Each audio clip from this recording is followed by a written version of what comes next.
அன்பான உறவுகளே, இங்கே முத்துவுக்கு ரொம்ப வருத்தமாக இருக்குது. மீனா சொன்னதுக்கப்புறம், என்னது இப்படி இந்த பார்லர் அம்மா இப்படியெல்லாம் ஃப்ராடு பண்ணுதே அப்படின்னு சொல்லிக்கிட்டே மனசு நொந்துக்கிட்டே கார் எடுத்துகிட்டு போகிறாங்க. கரெக்டாக பார்த்தீங்கன்னா அந்த வீடு பில்டிங்லாம் எல்லாம் முடிஞ்சிருது, வேலையில் முடிஞ்சிருது. இவர் வேலையை பார்த்துட்ருக்காருன்னு வைங்களேன். இப்போ என்ன பண்ணுறாங்க, பூஜை போடணும் அப்படின்னு சொல்லிட்டு எல்லாருக்கும் முக்கியமான ஆளுகளுக்கெல்லாம் கால் பண்ணி எல்லாத்துக்கும் சொல்கிறாங்க. நேர்லேயும் போய் இன்வைட் பண்ணுறாங்க. யாருன்னு பார்த்தா அந்த விஜயாவுக்கு டாக்டர் பட்டம் கொடுக்குறேன்னு சொன்னாங்க இல்லையா, அந்த அம்மா தாங்க. இப்போ என்ன நினைக்கிறாங்கன்னா, அந்த முத்துவும் மீனா ரொம்ப நல்லவங்க, அவங்களையும் நம்ம ஃபங்க்ஷனுக்கு வர வைக்கணும் அப்படின்னுட்டு கால் பண்ணுறாங்க. முத்து எடுக்கிறாங்க. முத்து தம்பி எங்கேப்பா இருக்கீங்க அப்படின்னு கேட்கல, நான் இந்த மாதிரி வெளியில் இருக்கேம்மா, ட்ராவல்ஸில் இருக்கேன் அப்படிங்கிறாங்க. இல்லை உங்களை பார்க்க வரணும், எங்கே இருக்கேன்னு இடத்த சொல்லுங்கள், அங்கே வர்றோம், உங்களுக்கு நாங்கள் இன்வைட் பண்ணணும் அப்படிங்கிறாங்க. எதுக்கு இந்த 275 வீடு சொன்னீங்களே அதுக்காம்மா? ஆமாப்பா அப்படின்னு அவங்க சொன்னக்கையோடு அவருக்கு தோணுது, இந்த மாதிரி இடத்த சொல்ல போகிறாங்க. இங்கே வேணாம், பார்லர் அம்மா முகத்திரையை கிழிக்கணும் அப்படின்னுட்டு நம்ம வீட்டுக்கே வந்துருங்கம்மா, நான் வீட்டுக்கு பக்கத்தில் இருக்கேன், நம்ம போயிடுவேன், நீங்கள் வீட்டுக்கு வாங்கம்மா, வீட்டில் எல்லோரும் முன்னாடியும் என் பொண்டாட்டி அருமை பெருமையில் எடுத்து சொல்லி நீங்கள் இன்வைட் பண்ணுங்கம்மா. என்னங்க முத்து, உங்கள் பொண்டாட்டியோட அருமை பெருமை தெரியாதா என்ன? அட உங்களுக்கு தெரிஞ்சது எங்கள் வீட்டில் குறிப்பாக எங்கள் அம்மாவுக்கு தெரியாது. சும்மா தினைக்கும் குத்தி குழைச்சிக்கிட்டு இருக்காங்க, ஒன்றும் இல்லாதவ ராசி இல்லாதவன்ட்டு. கொஞ்சம் நீங்கள் வந்து சொன்னீங்கன்னா. என்ன முத்து, இதெல்லாம் சொல்லி நான் சொல்லணும் அவசியமே இல்லை. எனக்கு முத்துவை பற்றி மீனாவை பற்றி தெரியாதா என்ன? நான் வந்து அவள் குணத்தை தங்கம்னு எடுத்து சொல்கிறேன். வாங்க வாங்க அப்படின்னு சொல்லிட்டு கிளம்பிடுறாரு முத்து. அவங்களும் வரேன்னு சொல்லிடுறாங்க. அதுக்கப்புறம் மீனாவுக்கு கால் பண்ணுறாங்க. மீனா எங்கேம்மா இருக்கிற அப்படின்னு சொல்லிட்டு, நான் இப்போ தாங்க வீட்டுக்கு வந்தேன் அப்படிங்கிறாங்க. இல்லை எனக்கு சரியான பசி, வீட்டில் சமையல் இருக்கா, சாப்பாடு இருக்கா? சாப்பாடு இருக்குது வாங்க அப்படிங்கிறாங்க. சீக்கிரம் வாங்க, நான் ஆம்லேட் போட்டு வைக்கிறேன் அப்படின்னு சொல்லிட்டு ஆம்லேட் போட போகுது. என்னடி ஆம்லேட் புதுசாக போட்டுக்கிட்டு இருக்க? ஐயோ அத்தை, அவருக்கு பசிக்குதுன்னாரு, இங்கே தான் பக்கத்தில் சவாரி வந்தாராம், அதனால தான்.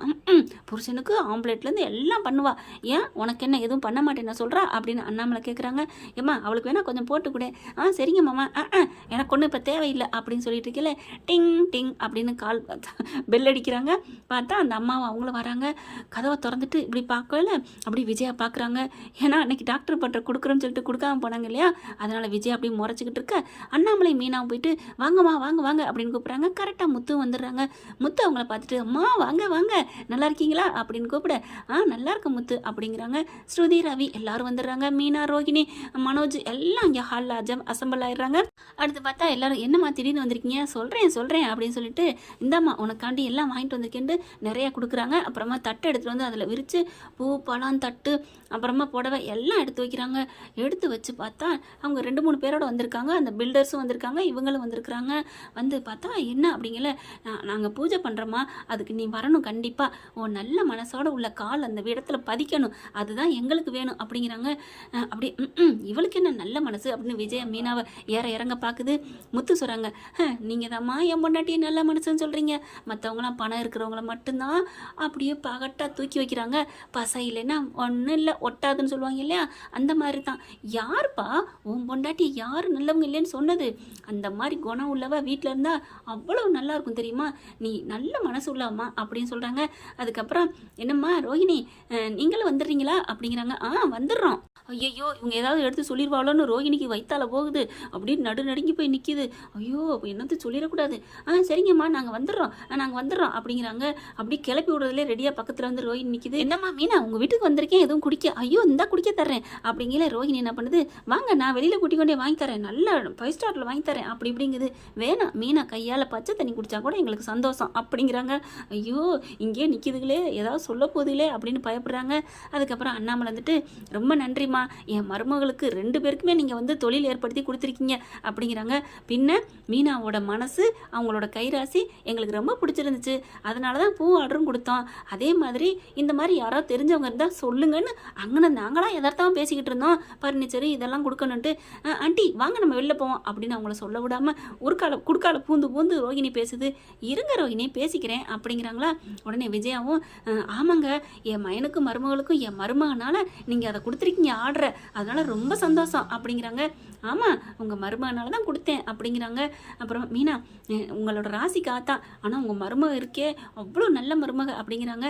இருந்தாலும் என் மருமக இருக்கா பாருங்க, படித்தவ, இப்போ பாருங்க எவ்வளோ லட்சத்துக்கு சம்பாதிக்கிறா, உங்கள் வீட்டுக்கு எல்லாமே கொடுப்பா, என் ரோஹிணி மருமக அப்படின்னு சொல்லல. என்னது ரோஹிணியா? ஆமாம் ரோஹிணி தான், அவளுக்காக தானே இந்த ஆர்டர் கொடுத்தீங்க. யார் சொன்னா?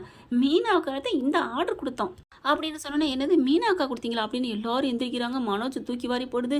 ரோஹிணி அப்படியே தலையை குனியுது. என்னம்மா ரோஹிணிக்காக தான் நீங்கள் ஆர்டர் கொடுத்தீங்க? ரோஹிணியா என்ன நினச்சிட்டு இருக்கீங்க? அந்த பொண்ணு தன்னாலே வந்து கேட்டுச்சு, எங்கள் வீட்டில் இந்த மாதிரி என் வீட்டுக்காரோட அண்ணன் கடை வச்சிருக்காரு, எல்லாமே நல்லா சப்ளை பண்ணுவாங்க, உங்களுக்கு சிறந்த இதில் பாதுகாப்பாக எல்லாமே நல்லா பண்ணுவார்னு அந்த பொண்ணை கேட்டு வாங்குச்சு. அதுக்காகவும் அந்த மனசுக்காக தான் ஆர்டர் கொடுத்தோம். என்ன நினச்சிட்டு இருக்கீங்க அப்படின்னோடனே அப்படியே விஜயா ரோஹிணியை முறைக்குது. இவளை நம்பி நான் பாட்டுக்கு இவகிட்ட பில்டப் விட்டனே அப்படின்னுட்டு ரோஹிணியை பார்க்குறாங்க. என்னம்மா ரோஹிணி என்ன அப்படிங்கிறாங்க. இவ அப்படித்தானே சொன்னா அப்படின்னு மனோஜும் விஜயாவும் சொல்ல, என்னங்க ஆண்டி என்ன தெரியும்ல, நான் வந்தப்ப நீயான்னு கேட்டீங்களே. ஆமாம், நீயான்னு கேட்டது, நீ வந்தது அந்த மீனா சொன்ன பொண்ணு நீயான்னு கேட்டேன், அவ்வளோதான். மற்றபடி மீனாவுக்காக தான் நான் அந்த ஆர்டர் கொடுத்தேன், அது நீயா இருந்த, அவ்வளோதான். நீ இல்லாமல் வேற ஆள் அந்த இடத்துல வந்திருந்தாலும் அவங்களுக்கு நான் கொடுக்கத்தான் போகிறேன். ஏன்னா அது மீனா சொன்ன ஆள், மீனா ரெக்கமெண்ட் பண்ணது நல்லா இருக்குன்னு தான் நான் கொடுத்தேன். ஆனால் நீங்கள் போய் பேசுவீங்க போல இருக்கே, அப்போ நீங்கள் கொடுத்தோம்னு சொல்லி நீங்களா தேடணும்னு சொல்கிறீங்களா அப்படிங்கிறாங்க. ஐயோ ஆண்டி அதெல்லாம் இல்லை, அது வந்து நான் வந்து கேட்டு தான் நீங்கள் கொடுத்தீங்க, மறுபடியும் நீங்கள் போய் பேசுகிறீங்க ரோஹிணி. நீங்களா வந்து கேட்டு நான் கொடுக்கலன்னு எத்தனை வாட்டி சொல்கிறது? ஐயோ உங்ககிட்டலாம் பேச்சு சுத்தம் இல்லை, வேணாம் அப்படின்னு சொல்லிட்டு இங்கே பாருங்கள் மீனா, நீங்கள் என்ன நினச்சாலும் சரி இந்த ஆர்டர் எங்களுக்கு வேணாம், நான் கேன்சல் பண்ணிக்கிறேன். நீங்கள் பூ மட்டும் 270 வீட்டுக்கும் போடுங்க, நாங்கள் கிளம்புறோம். நாங்கள் வேறு ஆள் எங்கள் சொந்தத்தில் இருக்குது, நான் ஏதோ மீனா சொன்னிச்சுங்கிறக்கான தான் இங்கே கொடுத்தேன், கிளம்புங்க அப்படின்ட்டு போகிறாங்க. அப்படியே உள்ளதும் போச்சு லொல்லா பலான்னு உட்காந்துருக்குறாங்க. முத்து சூப்பராக கைதட்டுறாரு. என்னம்மா பார்லர் அம்மா, என்னமோ எனக்காகத்தேன்னு பீத்துனேன், அதில் வேற பக்கத்தில் இருக்கவங்களாம் பக்கவாத்தியம் வச்சாங்க, என் மருமக 40 லட்சம் அப்படி இப்படின்ட்டு. என்ன இதுவும் ஏன் பொண்டாட்டி தான் கொண்டாந்தாளா, சூப்பர் அப்படிங்கிறாங்க. உடனே ஸ்ருதியும், ஆமாம் நான் தான் பார்த்தேன், எங்கள் ஹோட்டலில் தான் அவங்களாம் மீட் பண்ணிக்கிட்டாங்க, நான் இருக்கையில் தான் மீனாவை தான் கெஞ்சி கேட்டாங்க. நான் கூட மீனா கிட்ட கேட்டேன், ஏங்க நீங்கள் தானே ஆர்டர் வாங்கி கொடுத்தீங்க, உங்கள் பேரை சொல்லலையா அப்படின்னு கேட்டதுக்கு, எனக்கு பேர் முக்கியம் இல்லை, அவங்க நல்லா இருந்தால் சரி, அவங்க எல்லாரும் நல்லா இருக்கணும் அப்படின்னு மீனா சொன்னாங்க தெரியுமா அப்படின்னு ஸ்ருதி சொல்கிறாங்க. விஜயா செம்ம கோவத்தோட ஓங்கி ஒரு அறை கொடுக்குறாங்க ரோஹிணிக்கு. அம்மே அப்படின்னு ஓடி போய் விழுகுது. ஆண்டி அது வந்து ஆண்டி சி, நீ இன்னும் போய் சொல்கிறத விடவே மாட்டியா? இல்லை ஆண்டி எல்லாம் உங்களுக்காக அடிச்சு வாய முடுறி, நீ பண்ணுற தப்பு பூரா பண்ணிட்டு உங்களுக்காகத்தான் உங்களுக்காகத்தான் நான் கேட்டேனாடி அப்படின்னு சொன்னோன்னே, இல்லைம்மா அவள் என்னம்மா பண்ணுவா, உங்ககிட்ட நல்ல பேர் எடுக்கணும் தான், நல்ல பேர் எடுக்கணும்னா அது உண்மையாக உழைக்கணும் இல்லையா, மீனா தான் கொடுத்தானா சொல்லியிருக்கணும், இப்போ நான் அவகிட்ட மூக்கறுப்பட்டு நிற்கிறேன் அப்படின்னு கத்துறாங்க. அண்ணாமலை பார்க்குறாங்க, ஏமா ரோஹிணி உனக்கு இந்தது பொய்யால் முன்னுக்கு வர பார்க்குறியா, உனக்கு பொய்யோட பிறந்திருக்கியா, உனக்கு உண்மையாக வாழ்க்கையில் சொல்ல மாட்டியா அப்படின்னு ஆளால் கழுவி ஊத்துறாங்க. எப்படியாப்பா என் பொண்டாட்டி நல்லவன்னு இப்போவாது எல்லாம் நம்புறீங்களா? உடனே ஸ்ருதி, என்ன முத்து நாங்கள் நம்புகிறோம், எனக்கு எப்போவுமே நியாயம்தான் முக்கியம், கரெக்டு பலகுரல், நீ என்ன மாதிரியே தான் கிட்டத்தட்ட இருக்கிற, அதனால நம்மளுக்கு நியாயம் தானே முக்கியம். ஆமாம், அப்போ மீனா சூப்பர் கோல்டு அப்படிங்கிறாங்க. அதுக்கப்புறம் அப்படியே உனக்கு இருக்குடி இங்கே வா, இன்னைக்கு உனக்கு தண்டனை அப்படின்னு ரோஹிணியை கூட்டிகிட்டு ரூம்குள்ளே போயிட்டு 4 சாத்துறாங்க. ஊன்னு அழுகுது. மனோஜ் ஒன்றும் சொல்ல முடியல. மனோஜை முறைக்குது ரோஹிணி, நீ அடி வாங்கு பொய் சொன்னில்ல அப்படிங்கிறாரு. இங்கே அடுத்து பார்த்தா முத்துவும் மீனாவும் ஸ்ருதி 3 பேரும் பேசுகிறாங்க.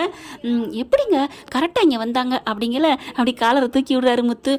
என்ன அப்படிங்கல, ஐயாப்பில் தான் எல்லாம், என்ன பண்ணீங்க முத்து, அப்போ நீங்கள் தான் அவங்கள வர சொன்னீங்களா?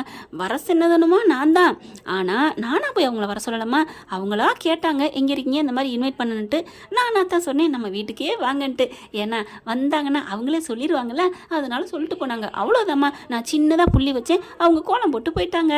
உங்களை ஏங்க பாவங்க ரோஹிணி, இப்போ தான் நல்லபடியாக ரோஹிணியே பேச ஆரம்பித்தாங்க, அதுக்குள்ளே கெடுத்து விட்டீங்களே அப்படின்னோன்னு ஸ்ருதி, ஏங்க மீனா நீங்கள் எந்த காலத்தில் இருக்கீங்க, உங்ககிட்டே மதிக்க மாட்டேங்கிறாங்க, அப்படிலாம் இருந்தால் நம்மளை மதிக்கலன்னா அடுத்தவங்களையும் மதிக்கக்கூடாதுன்னு உலகத்தில் நினைப்பாங்க, நீங்கள் என்னென்னா அடுத்த ஆளுக்காக பேசுகிறீங்க, அதுவும் அவங்க உங்களை நினைக்கவே இல்லை.